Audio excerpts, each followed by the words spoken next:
नमस्कार बच्चों, सुप्रभात।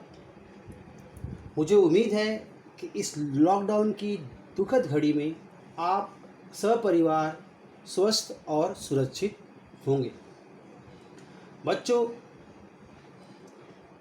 यह हिंदी विषय की पहली क्लास है जो न्यू एकेडमिक ईयर की शुरुआत में दिखाई जा रही है। आज मैं आपके सामने हिंदी विषय का एक व्याकरण लेकर प्रस्तुत हूँ, पर उसके पहले मैंने एक चित्र बनाया हुआ है और उससे संबंधित, उससे मिलता जुलता मैं कुछ प्रश्न पूछूंगा। आप ध्यान से देखिए, इस चित्र को ध्यानपूर्वक देखिए तो आप पाएंगे यह चित्र प्रकृति से संबंधित है, निसर्ग से संबंधित है या फिर कहा जाए पर्यावरण से संबंधित है। इस चित्र में आप देख रहे हैं कि आकाश में बादल छाए हुए हैं। इन बादलों को देख आकाश में अपनी खुशियों को जाहिर करते हुए चिड़िया उड़ रही हैं और ये पर्वत बने हुए हैं। पर्वतों के ठीक पीछे सूर्य देवता अर्थात सूर्य उदय होने की कगार पर है, सूर्योदय हो रहा है। पर्वत के ठीक सामने की समतल भूमि पर एक घर बना हुआ है। घर के बगल में वृक्ष है और ठीक सामने खेत में फसल लहलहा रही है। अब हम थोड़ा और आगे बढ़ते हैं तो हम देखेंगे कि पर्वत और एक वृक्ष है, उसके बीच से एक नदी होते हुए बहती जा रही है। आप जानते हो नदियों की धारा की कलकल ध्वनि हमारे कानों को कितनी प्यारी लगती है। अब इसी नदी में कुछ मछलियां तैर रही हैं और ठीक उसके बगल बाईं ओर एक वृक्ष बना हुआ है। वृक्ष में अर्थात पेड़ बना हुआ है, पेड़ पर आम के फल लगे हुए हैं। आप सबको तो आम खाना पसंद ही होगा। बच्चों, अब ठीक अब आगे बढ़ें तो एक फूल खिले हुए हैं, कार खड़ी हुई है और हम देखें तो आप ये पूरे दृश्य को देखने के बाद आप पाएंगे कि यह दृश्य में हर वस्तु, हर जगह का कुछ न कुछ नाम है, हर प्राणी का कुछ न कुछ नाम है। जैसे देखिए, वृक्ष, आम का फल, पर्वत, बादल, आकाश, पक्षी, घर, खेत, वृक्ष या पौधा कहे छोटा, कार, फूल, मछली और कलकल बहती हुई नदी। ये सारे को आप देखकर आप पाएंगे कि धरती की हर वस्तु का, हर प्राणी का, हर व्यक्ति का कुछ न कुछ नाम है। कहने का अर्थ है कि हमारे पूर्वजों ने, हमारे दादा परदादा, उनके हजारों वर्ष पहले रहने वाले लोगों ने आसानी के लिए, जानकारी इकट्ठा करने के लिए धरती की हर वस्तु को कुछ न कुछ नाम देते गए और यह श्रृंखला, यह क्रम लगातार बढ़ता गया और धरती की हर वस्तु का कुछ न कुछ नामकरण किया गया। इसलिए धरती पे हर वस्तु का कुछ न कुछ नाम है।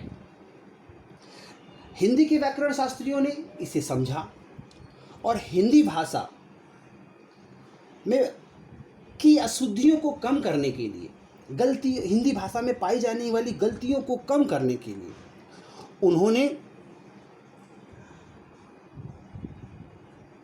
इसका नाम दिया। ये नाम शब्दों को उन्होंने व्याकरण की भाषा में संज्ञा कहा। तो बच्चों, आज जो हम विषय पढ़ने जा रहे हैं उसका नाम है संज्ञा। मुझे उम्मीद है कि आप इन नामों के आधार पर संज्ञा को कुछ पहचान ही चुके होंगे। अब हम इसी क्रम में आगे बढ़ते हैं और जानेंगे कि संज्ञा क्या होती है, उसकी परिभाषा क्या होती है और कितने प्रकार होते हैं, वह हिंदी भाषा के लिए किस प्रकार उपयोगी है, उनके प्रकारों में जो भेद पाए जाते हैं वह कौन कौन से होते हैं, कौन कौन से शब्द किस किस प्रकार में के संज्ञाओं के अंतर्गत आते हैं और संज्ञा को किस प्रकार परिवर्तित किया जाता है और बदला जाता है। तो सबसे पहले मैं आपके सामने परिभाषा लिखूंगा जिसे अंग्रेजी भाषा में डेफिनेशन कहा जाता है। तो संज्ञा की परिभाषा क्या होगी, जरा आप ध्यान से सुनिए, जिसे अंग्रेजी भाषा में आप या डेफिनेशन कहते हैं। तो संज्ञा की परिभाषा, इसी परिभाषा के आधार पर हम विषय को भली भांति समझने का प्रयत्न करेंगे। पहला है वह शब्द, परिभाषा, वह शब्द जिससे हमें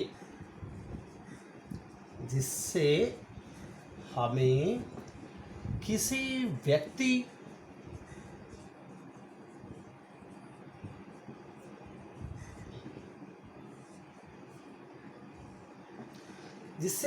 व्यक्ति वस्तु, स्थान, गुण, दोष, दशा, अवस्था, वह शब्द जिससे हमें किसी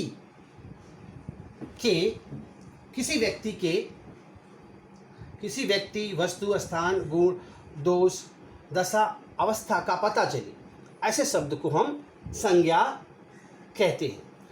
या तो हमें किसी व्यक्ति का पता चले, या तो किसी वस्तु का पता चले, या तो हमें स्थान का पता चले, या किसी के गुण का पता चले, या किसी के दोष का पता चले, या किसी की दशा या अवस्था का पता चले। अब मैं इन शब्दों को अलग अलग करके आपको समझाने का प्रयत्न करूँगा। अब जैसे मैंने कहा वह शब्द जिससे हमें किसी व्यक्ति का पता चले। अब व्यक्ति का पता चले कहने का अर्थ है व्यक्तियों, वह शब्द जिससे हमें व्यक्तियों के नाम का पता चले, व्यक्तियों के नाम। अब व्यक्तियों के नाम क्या हो सकते हैं, जैसे मैंने आप अपना नाम, आपका नाम व्यक्ति के अंतर्गत आता है तो आप अपना नाम लिख सकते हो। मैंने उदाहरण के रूप में एक नाम लिखा रौनक, दूसरा नाम राम, ये व्यक्ति है। राम, रमेश,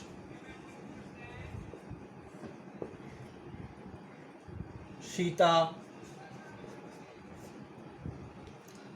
इत्यादि नाम या व्यक्ति के नामों के अंतर्गत आ जाते हैं। अंतर्गत आने का मतलब है व्यक्ति के नाम ये कहलाते हैं, इनको हम व्यक्ति का नाम कहते हैं।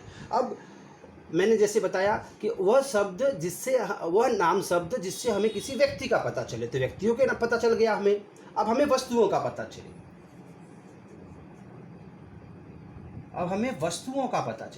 अब वस्तुओं के नाम कौन से हो सकते हैं। आप कक्षा में बैठते हैं, क्लास में बैठते हैं, क्लास में बहुत सारी वस्तुएं होती हैं, उनके नाम भी संज्ञा ही हैं, जैसे कलम,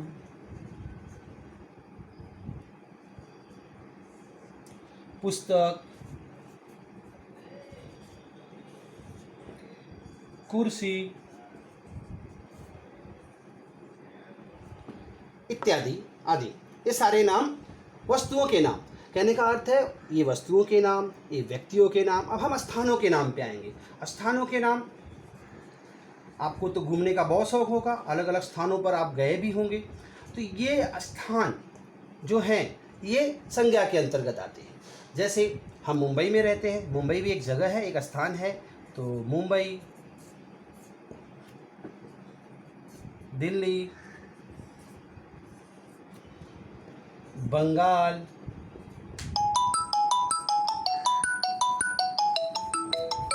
इत्यादि,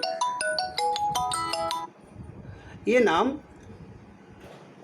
संज्ञा के अंतर्गत आते हैं। तो आपने देखा कि व्यक्तियों के नाम, वस्तुओं के नाम और स्थानों के नाम। अब हमारे पास बचा है गुण के नाम, दोष के नाम, दशा के नाम और अवस्था के नाम। तो हम उन्हें भी जानेंगे और हम समझेंगे कि किस प्रकार यह नाम, इन नामों का संबंध संज्ञा से होता है। स्थानों के नाम के बाद अब बारी है प्राणों के नाम की।